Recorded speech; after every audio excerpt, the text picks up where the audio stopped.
നമസ്കാരം. സ്വാഗതം mythic science chronicles എന്ന ചാനലിലേക്ക്. ഇവിടെ നാം പുരാണങ്ങളുടെയും ആചാരങ്ങളുടെയും പിന്നിലെ ശാസ്ത്രം അന്വേഷിക്കുന്നു. നമ്മുടെ വീടുകളിലും അയൽ സംസ്ഥാനങ്ങളിലും രാവിലെയുടെ തുടക്കം ഒരു ശാന്തമായ പ്രവൃത്തിയിലൂടെയാണ്. വീട്ടുമുൻപിൽ ഒരു കോലം വരയ്ക്കൽ. പക്ഷേ ഇതിനു പിന്നിൽ എന്താണ് ശാസ്ത്രം, എന്താണ് പാരമ്പര്യം? ഇന്ന് അതാണ് നമ്മൾ മനസ്സിലാക്കാൻ പോകുന്നത്. തെക്കൻ ഇന്ത്യയിൽ ഇതിനെ കോലം എന്ന് വിളിക്കുന്നു. വടക്കൻ ഇന്ത്യയിൽ ഇതിനെ രംഗോലി എന്നും വിളിക്കുന്നു. പക്ഷേ ഇതിൽ ചെറിയൊരു വ്യത്യാസമുണ്ട്. കോലം സാധാരണയായി അരിപ്പൊടി ഉപയോഗിച്ചാണ് വരയ്ക്കുന്നത്.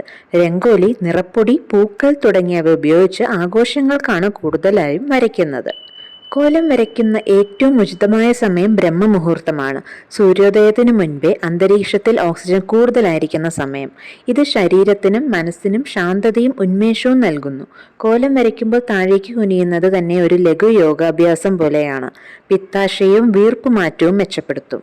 അരിപ്പൊടി ഉപയോഗിച്ചാണ് കോലം സാധാരണയായി വരയ്ക്കുന്നത്. കാരണം അത് ഉറുമ്പുകൾക്കും ചെറുപുഴുക്കൾക്കും ഭക്ഷണമാകുന്നു. നമ്മുടെ പൂർവികർ എല്ലായിടത്തും ജീവജാലങ്ങളെ ആദരിച്ചിരുന്നു.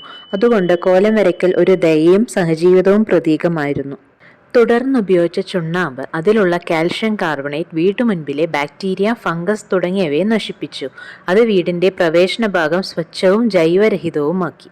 ഇനി ശാസ്ത്രീയമായി നോക്കുമ്പോൾ കോലത്തിന്റെ രൂപങ്ങൾ സിമെട്രിക്കായും ഫാക്ടറൽ പാറ്റേണുമായും കാണപ്പെടുന്നു. ഇത് കാണുന്നവന്റെ ബ്രെയിൻ വേവ്സ് ശാന്തമാക്കുകയും പോസിറ്റീവ് എനർജി സൃഷ്ടിക്കുകയും ചെയ്യുന്നു.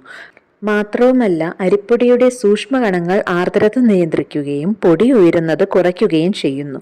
വീടിനു മുൻപിൽ ശുചിത്വം നിലനിർത്താനും സഹായിക്കുന്നു. കോലത്തിന്റെ പരമ്പരാഗത ഭാഗം എന്തെന്നാൽ, പാരമ്പര്യമായി വീട്ടിലെ സ്ത്രീകൾ തന്നെയാണ് കോലം വരയ്ക്കാറുണ്ടായിരുന്നത്. ഇതൊരു ശുഭപ്രതീകമായിരുന്നു.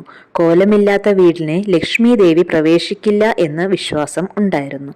അതുകൊണ്ട് കോലം വരയ്ക്കൽ ഒരു ദിനാചാര്യം മാത്രമല്ല, ശാന്തിയും സമൃദ്ധവും വരവേൽക്കുന്ന ചടങ്ങുമായിരുന്നു. ഇങ്ങനെ ഒരു ലളിതമായ കലാപ്രകടനം, ശാസ്ത്രം, പ്രകൃതി, ആത്മീയത എല്ലാം ഉൾക്കൊള്ളുന്ന ഒരു ജീവിതശൈലിയായിരുന്നു നമ്മുടെ പൂർവികരുടെ കോലം.